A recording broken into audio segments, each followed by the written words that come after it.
Nathan Pierce stared at the consent form hovering on his holoscreen, his finger hesitating over the signature line. The Neurosphere Industries logo pulsed gently in the corner, its blue spiral seeming to draw him in.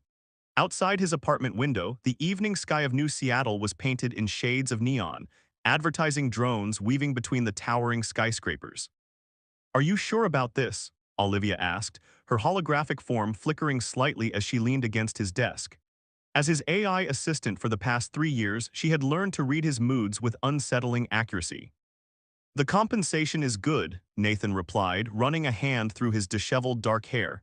"And it's just a memory enhancement procedure. What's the worst that could happen?" Olivia's expression remained skeptical. The contract mentions potential side effects, including vivid dreams and temporary disorientation. Nathan finally pressed his finger to the screen, watching his signature materialize. "I need the money, Liv. Software engineering doesn't pay what it used to, not since the AI boom."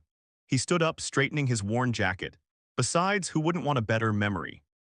The next morning, Nathan found himself in Neurosphere's pristine reception area, all white surfaces and floating holographic displays. A receptionist with perfectly coiffed hair and a too-wide smile directed him to the elevator. "Floor 42, Mr. Pierce. Dr. Blackwood is expecting you." The elevator ride was smooth and silent, giving Nathan time to second-guess his decision. But when the doors opened, he was greeted by Dr. Victoria Blackwood herself, her presence immediately commanding attention. "Mr. Pierce, welcome to Neurosphere," she said, extending a hand. Her grip was firm, professional. "We're excited to have you participate in our enhancement program." Dr. Blackwood led him through a series of corridors, explaining the procedure as they walked. "The process is quite straightforward. We use a proprietary technology to optimize neural pathways, enhancing memory retention and recall. Think of it as a software upgrade for your brain." They entered a room that looked more like a high-end spa than a medical facility. A reclined chair sat in the center, surrounded by sleek machinery. "Please make yourself comfortable," Dr. Blackwood gestured to the chair.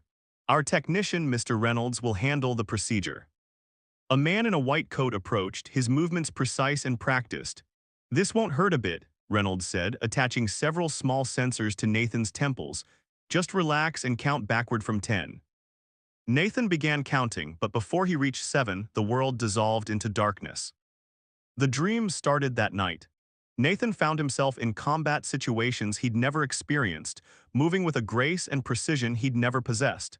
He was fighting shadowy figures in what looked like an alien landscape, his body responding to threats with trained efficiency.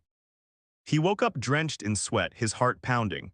The dream had felt impossibly real. He could still feel the impact of punches he'd thrown, the strain in muscles he'd never trained. "Olivia," he called out, his voice shaky. "What time is it?" 3:47 a.m., she responded, materializing by his bedside. "Your heart rate is elevated and you're showing signs of stress. Should I call emergency services?" "No, no," Nathan sat up, trying to shake off the lingering sensations from the dream. It was just a nightmare. But it wasn't just one nightmare. Over the next week, the dreams became more frequent and more intense.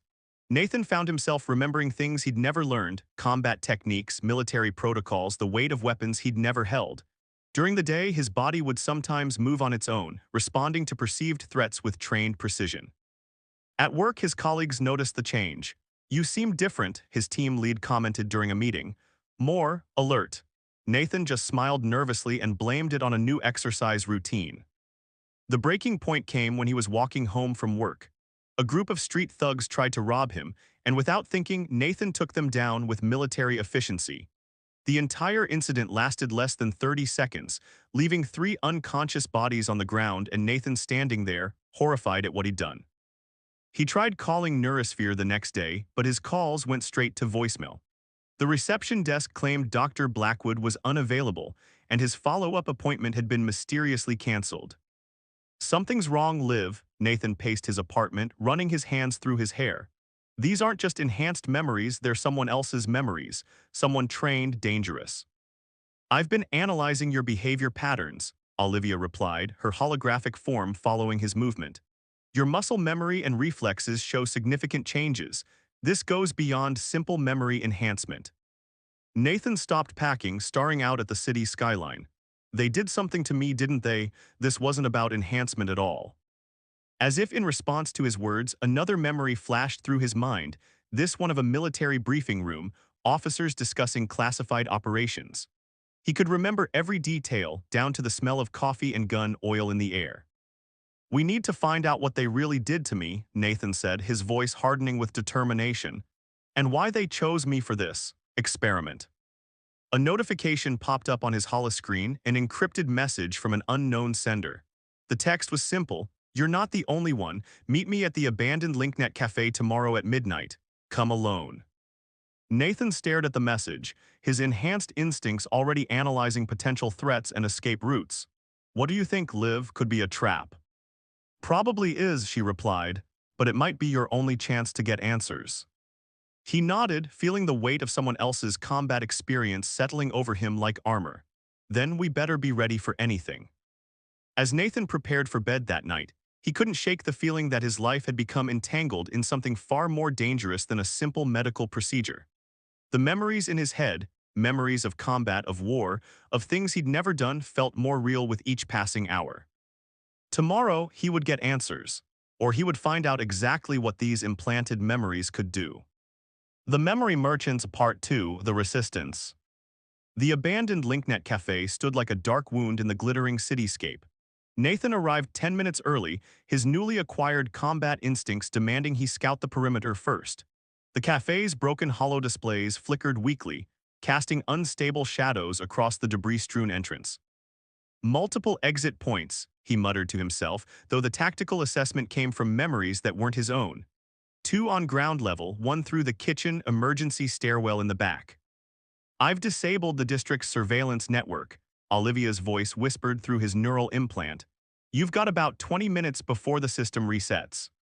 A figure emerged from the shadows, a woman with close-cropped silver hair and eyes that held the same haunted look Nathan saw in his mirror every morning. She moved with the same unnatural grace he now possessed. "Nathan Pierce," she said, not a question. "I'm Cassandra Wells, former test subject at Neurosphere just like you." "How did you find me?" "The same way I found the others. We recognize our own kind now." She gestured for him to follow her inside the cafe. "There's someone you need to meet." The cafe's interior was dark, but Nathan's enhanced vision, another gift from his mysterious new memories, adjusted quickly. A man sat at a table in the corner, surrounded by floating holographic displays showing lines of code and security feeds. "Russell Zhang," the man introduced himself, not looking up from his work. "Former cybersecurity specialist for Neurosphere, until I discovered what they were really doing." "Which is what exactly?" Nathan asked, taking a seat. His combat-trained muscles remained tense, ready for action. Russell's fingers danced through the air, manipulating the holographic data. "They're not enhancing memories, they're stealing them. Military personnel, combat specialists, martial artists, anyone with valuable physical skills. Then they're implanting those memories into civilians like you and Cassandra." "But why?" Nathan leaned forward, trying to process this information. "Think about it," Cassandra said, her voice bitter. "They're creating an army of sleeper agents, ordinary people with extraordinary capabilities hidden in plain sight." Russell nodded. "Dr. Blackwood calls it Project Phoenix, the ultimate human enhancement program, taking the skills and experiences of the few and distributing them to the many." "Without consent," Nathan added, thinking of the soldier whose memories now lived in his head. "From either side." "Exactly." Russell pulled up a new display showing a complex network of connections. "I've been tracking their test subjects. You're part of Batch 7. There are at least 30 others like you in the city, all implanted with different sets of memories. Some handle it better than others." Cassandra's expression darkened. "Batch 4 didn't end well. The memories overwhelmed them, complete psychotic break." Nathan remembered his own struggles with the foreign memories, the way they sometimes took over. "How do you control it?" "You don't, not completely," Cassandra replied. "But you can learn to coexist with them. The memories become part of you, but they don't have to define you." Russell suddenly straightened, his hands freezing mid-gesture. "We've got company, Neurosphere security approaching from the north and east." "They must have traced you." Cassandra was already moving, her body flowing into a defensive stance that mirrored Nathan's own instinctive response. "No," Russell started packing up his equipment. They're tracking all of us, they always have been, we just got sloppy. The first explosion rocked the building, shattering the remaining windows. Through the smoke, Nathan could see figures in black tactical gear advancing, their movements precise and coordinated. "They're like us," Cassandra shouted, ducking behind an overturned table. "Enhanced." Nathan's borrowed combat experience kicked in fully now, analyzing threats and calculating responses. He moved without thinking, his body executing perfect combat maneuvers as he engaged the first attacker. "This way," Russell called out, having opened a hidden passage beneath the cafe's old service counter. "The tunnels will lead us to safety." They fought their way through, Nathan and Cassandra moving in perfect synchronization, their implanted memories allowing them to anticipate each other's moves. Russell provided support, using his neural interface to scramble the attackers' tactical displays and communication systems. In the tunnels, they finally had a moment to catch their breath. "That was just the beginning," Russell said, checking his equipment. "Now that they know we're working together, they'll never stop hunting us." "Then we stop running," Nathan replied, a plan forming in his mind or perhaps in the mind of the soldier whose memories he carried. "We take the fight to them." Cassandra nodded, understanding in her eyes. "We expose everything, the memory theft, the experiments, all of it." "It won't be easy," Russell warned. "Neurosphere has connections everywhere, government, military, corporate. They've buried their tracks well." "But they haven't buried them deep enough," Nathan said. "You still have access to their systems, don't you?" Russell smiled grimly. "Limited access, yes, enough to get us inside if we're careful." "Then that's where we start." Nathan felt the soldier's tactical mind merging with his own analytical skills, creating something new. "We gather evidence, build a case, and then we burn it all down," Cassandra finished. They spent the next few hours in Russell's hidden safe house, planning their next move. The place was a technological fortress, protected by the best security systems money could buy and Russell's own considerable skills. "Dr. Blackwood is planning something big," Russell explained, showing them classified documents he'd managed to extract from Neurosphere servers. "The memory implantation program is just the beginning. They're working on something called Project Synthesis, complete memory integration across multiple hosts." "Creating a hive mind?" Nathan asked, horrified at the implications. "Worse," Cassandra studied the documents. "They're trying to build a memory network connecting all their enhanced subjects under central control. Ultimate surveillance, ultimate control." "Then we're running out of time," Nathan stood up, his borrowed memories filling him with urgency. "We need to get into Neurosphere's main facility." "I have a way in," Russell said, "but it's going to be dangerous if we're caught." "We won't be," Nathan replied with a confidence that wasn't entirely his own. "Between my tactical knowledge, Cassandra's skills, and your tech expertise, we can do this." As they finalized their plans, Nathan couldn't help but wonder about the soldier whose memories he now carried. Who were they? Did they know their experiences, their skills, their very essence had been stolen and implanted into strangers? One way or another, he would find out, and he would make sure no one else suffered the same fate. The Memory Merchants Part 3, The Infiltration. Neurosphere's central facility loomed before them, its crystalline surface reflecting the pre-dawn light. Nathan adjusted his stolen lab coat, feeling the weight of the security badge Russell had reprogrammed. Beside him, Cassandra was already in character, her posture and mannerisms perfectly mimicking those of the research assistant whose identity she'd borrowed. "Remember," Russell's voice crackled through their neural links, "you've got exactly 47 minutes before the security systems reset. I can only keep the loops running for so long." Nathan touched his temple, activating the neural interface. "Copy that, you in position."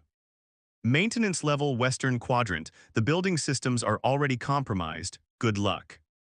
They approached the main entrance, Nathan fighting to keep his breathing steady as the security scanner swept over them.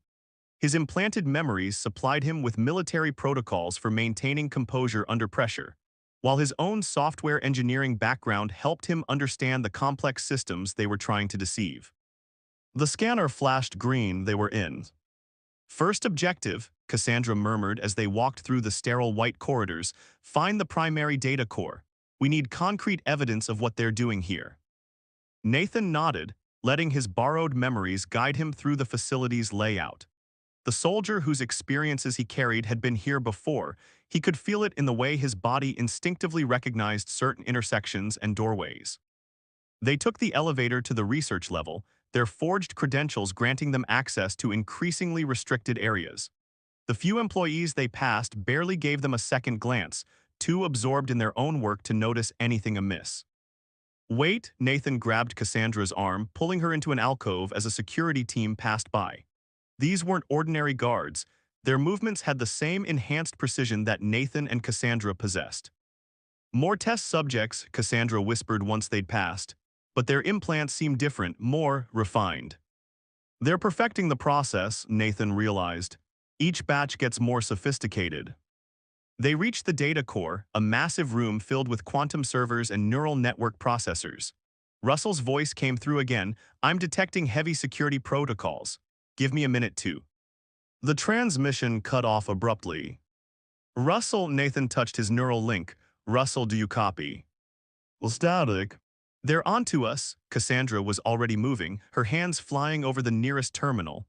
"We need to get what we came for and get out." Nathan stood guard while Cassandra worked, his enhanced senses alert for any approach. Through the memories of his soldier, he could anticipate the facility's security responses, the likely routes they would take. "Got it," Cassandra announced, downloading the last of the files. "Everything about Project Phoenix, Project Synthesis, and," she stopped, her face going pale. "Oh God." "What is it?" "Project Oracle, they're not just stealing memories anymore. They're manufacturing them, creating artificial experiences and implanting them into people's minds. They're rewriting history itself." A slow clap echoed through the room. Dr. Victoria Blackwood stepped out from behind a server bank, flanked by two enhanced security officers. "Very good, Ms. Wells," she said, smiling coldly. "Though I must say I'm disappointed it took you this long to figure it out. Batch 4 was much quicker before they went insane, of course." Nathan moved to attack, but his body wouldn't respond. The security officers hadn't moved, but something was holding him in place. "Neural override," Dr. Blackwood explained, tapping her temple. "Did you really think we wouldn't build in a failsafe? Every memory we implant comes with a kill switch. One command from me and those borrowed skills become useless." Cassandra struggled against the invisible restraint. "The people you stole these memories from, what happened to them?" "They served their purpose," Blackwood replied. "Their experiences live on, distributed among hundreds of new hosts. Isn't that a form of immortality?" "It's theft," Nathan spat, "and murder." "It's evolution," Blackwood countered. "Humanity has always learned through shared experience. We've simply accelerated the process." She turned to the security officers. "Take them too." The lights went out. In the sudden darkness, Nathan felt the neural restraint vanish. His combat instincts kicked in immediately, and he could sense Cassandra moving as well. The security officers, momentarily disoriented by the power loss, were easy targets. "Russell," Nathan grinned as they disabled the guards. "Better late than never." "Sorry for the delay," Russell's voice returned. "Had to do a complete system reboot to break their override protocols. You might want to hurry though, backup power kicks in 3 minutes." They ran, leaving Blackwood shouting orders in the darkness. The facility was in chaos, emergency lights casting red shadows as employees evacuated and security teams scrambled to respond. "The evidence?" Nathan asked as they sprinted through the corridors. Cassandra patted her pocket. "All here, everything they never wanted the world to see." They were almost to the maintenance level when the backup power engaged. Alarms blared, and security doors began slamming shut throughout the facility. "Russell, we need an exit." "Working on it, there's a waste disposal chute 2 corridors over. It'll be unpleasant, but it leads outside the perimeter." They made it to the chute just as heavy footsteps announced the arrival of more security forces. Nathan wrenched the access panel open, gesturing for Cassandra to go first. "See you at the safe house," she said, diving in. Nathan followed moments later, the sounds of gunfire echoing above him as he slid through darkness. The chute deposited them in a dumpster several blocks from the facility, unpleasant, as Russell had promised, but better than capture. They regrouped at Russell's safe house, battered but alive. The data they'd stolen was already spreading across secure networks, impossible to contain. "We've got them," Russell announced, reviewing the files. Names, dates, victim profiles, everything we need to bring them down. It's not over, Nathan warned, cleaning a cut on his arm. Blackwood won't give up easily, and there's still Project Oracle to deal with. Cassandra nodded grimly. Manufactured memories. They could rewrite the past, control the future. We can't let that happen. We won't, Nathan promised, feeling his borrowed soldier's determination merge with his own. But first, we need to find out who else is involved. Neurosphere can't be working alone, not on this scale. As they began planning their next move, Nathan couldn't shake the feeling that they'd only scratched the surface. The truth about Project Oracle was out there, waiting to be discovered.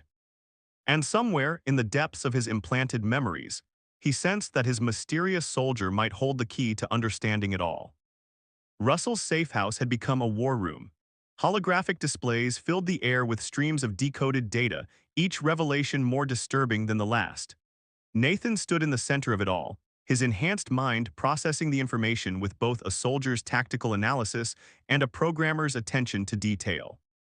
Look at this, Cassandra called out, manipulating one of the displays.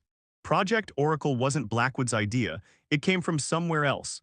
She expanded a document showing a complex network of shell companies and hidden financial transfers. The Helix Initiative, Russell read, his fingers dancing through layers of encryption. Some kind of think tank, but I've never heard of them. Nathan felt a sudden jolt of recognition, not his own, but from his implanted memories. The soldier, he knew about them. They were military-backed, working on something called collective consciousness enhancement. Can you access more of his memories? Cassandra asked, moving closer. Nathan closed his eyes, concentrating. There's a facility, underground. The soldier was part of a special ops team sent to investigate it. Something went wrong. He winced as pain shot through his head. That's where it started, the first memory extractions. Russell pulled up satellite imagery. Got it. Hidden research complex 50 miles outside the city, officially abandoned after a chemical leak 3 years ago. That's when Batch 1 started, Cassandra realized. The first test subjects. Nathan opened his eyes, his expression grim. The soldiers' team, they weren't sent to investigate, they were sent to be harvested. The military knew about it all along. But why, Russell asked, why allow their own soldiers to be used like this? Because they wanted to create something bigger than an army, a new voice said from the shadows. They spun around to find an elderly man standing there, his appearance somehow familiar to Nathan. General Marcus Sullivan, the man introduced himself. Or what's left of him, you're carrying some of my memories, son. Nathan felt his borrowed combat instincts confirm it. This was the soldier whose experiences he now shared. You survived. Barely, Sullivan moved into the light, revealing cybernetic implants along his temples. They couldn't take everything, but what they did take, they used to create templates of perfect soldier archetypes that could be replicated and distributed.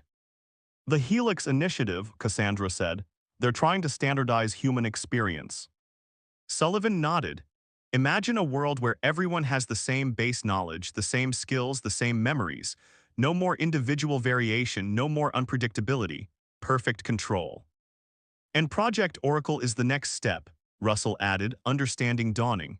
Creating artificial memories to replace real ones entirely. They're not just stealing the past anymore, Nathan realized. They're trying to control the future. By implanting manufactured memories, they can shape how people think, how they behave. How they remember events that never happened, Sullivan finished. History itself becomes malleable. Cassandra swore softly. Dr. Blackwood, she's just a puppet, isn't she? The Helix Initiative is the real power behind everything. And they're ready to move to the next phase, Sullivan warned. Mass implementation. They've perfected the process through Neurosphere's experiments. Now they're preparing to roll it out globally. Nathan felt sick. How long? Days, maybe hours. They're gathering at the old facility now, Blackwood, the initiative's leaders, military observers. Once they activate the central network. Every enhanced subject becomes a node in their system, Russell said, including us. Then we stop them, Nathan declared, his determination mixing with Sullivan's military resolve. We have the evidence, we know their location. It won't be enough, Sullivan interrupted. They've covered their tracks too well. The only way to end this is to destroy the source, the original memory extraction technology, and all their research data. A suicide mission, Cassandra noted grimly. Maybe, Nathan agreed, but what choice do we have? They spent the next hours planning, Sullivan's first-hand knowledge of the facility proving invaluable. Russell worked to hack their security systems while Cassandra prepared their weapons and equipment. One more thing, Sullivan said as they finished preparations. The neural override Blackwood used on you, it works both ways. If you can access the central network, you might be able to turn their own enhanced security forces against them. Nathan nodded understanding, fight fire with fire. As dawn approached, they made final checks on their gear. The weight of what they were about to attempt hung heavy in the air. Even if we succeed, Russell said quietly, there's no going back. These memories, what they've done to us. We make it mean something, Nathan replied. We make sure no one else has their memories stolen, their experiences twisted into weapons. Sullivan placed a hand on Nathan's shoulder. You've carried my burdens well, son, now let's finish this. They moved out under cover of darkness, heading toward what they knew would be either their greatest victory or their final stand. The future of human consciousness itself hung in the balance. And somewhere in the depths of the abandoned facility, Dr. Blackwood and the Helix Initiative were waiting. The abandoned Helix facility rose from the earth like a concrete tomb, its surface scarred by years of neglect. Nathan, Cassandra, Sullivan, and Russell approached through the pre-dawn mist, their enhanced senses alert for any movement. Security's heavier than expected, Russell whispered, checking his neural interface. They've got at least 30 enhanced guards plus automated systems. They're preparing for the activation, Sullivan confirmed. Once their network goes live, there's no stopping it. Nathan felt both sets of memories, his own and Sullivan's, working in concert, analyzing approach vectors and tactical options. We split up. Russell, you and Sullivan head for the control center. Cassandra and I will handle the memory extraction equipment. Remember, Sullivan warned, you'll only get one shot at accessing their network. Make it count. They separated, moving through the facility's outer defenses with practiced stealth. Nathan and Cassandra encountered their first resistance at a security checkpoint, 4 enhanced guards, moving with the same unnatural precision they possessed. Neural override frequency is active, Cassandra reported, her fingers pressed to her temple. Ready. Nathan nodded and they both focused their thoughts, pushing back against the frequency that controlled their implanted memories. The guards hesitated, their movements becoming uncertain. Now, they struck fast, disabling the guards before they could recover. Nathan accessed a nearby terminal while Cassandra kept watch. The main lab is 3 levels down, he said. That's where they're keeping the original extraction device. Meanwhile, Russell and Sullivan fought their way toward the control center, using Russell's cyber warfare skills to turn the facility's automated defenses against themselves. Almost there, Russell reported through their neural link, but something's wrong, the network. It's already active. Nathan felt it too, a subtle pressure in his mind trying to access his implanted memories. They're starting early, we need to hurry. They descended deeper into the facility, the pressure growing stronger with each level. More enhanced guards appeared, but the neural override frequency was becoming harder to maintain. They're adapting, Cassandra grunted, fighting off another guard, learning from each encounter. They finally reached the main lab, only to find Dr. Blackwood waiting with a team of elite security forces. Behind her, the memory extraction device hummed with ominous energy. I hoped you'd come, Blackwood smiled. We needed test subjects for the final phase. It's over, Victoria, Sullivan's voice came through the neural link. We're in the control center, one command and we shut it all down. You don't understand, Blackwood laughed. The network isn't just active, it's evolved. Every enhanced subject, every stolen memory, every manufactured experience, they're all connected now. A new form of consciousness is emerging. Nathan felt it, thousands of memories, real and artificial, swirling together in a vast digital ocean. The pressure in his mind became almost unbearable. The override, he gasped to Cassandra, if we can access all the memories at once. She nodded, understanding. Together, they focused their thoughts, pushing against the network with everything they had. Around them, the security forces began to twitch and stagger. Russell now, Nathan shouted through the link. In the control center, Russell executed his virus, designed to overload the network's neural pathways. The effect was immediate. Enhanced subjects throughout the facility cried out as their implanted memories rebelled against their hosts. No, Blackwood screamed, clutching her head. You'll destroy everything. That's the idea, Nathan replied, fighting through the chaos in his mind to reach the extraction device. He placed the charges they'd brought while Cassandra covered him. Sullivan's voice came through one last time. The self-destruct is armed, get out now. They ran, leaving Blackwood and her security forces writhing on the floor as their manufactured memories tore themselves apart. The facility's corridors were filled with confused and disoriented enhanced subjects, their implants failing as the network collapsed. Nathan and Cassandra met Russell at the entrance, but Sullivan was nowhere to be seen. He stayed behind, Russell explained grimly, said he needed to make sure it ended properly. They barely made it clear before the charges detonated. The facility collapsed in on itself, taking with it the memory extraction technology, the network servers, and all of Blackwood's research.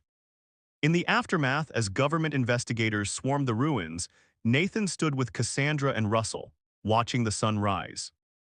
The implanted memories, Cassandra said quietly, they're fatting already. Nathan nodded, feeling Sullivan's combat skills becoming less distinct in his mind. Maybe that's for the best. Some memories should remain our own. What about the other enhanced subjects? Russell asked. There are still hundreds out there.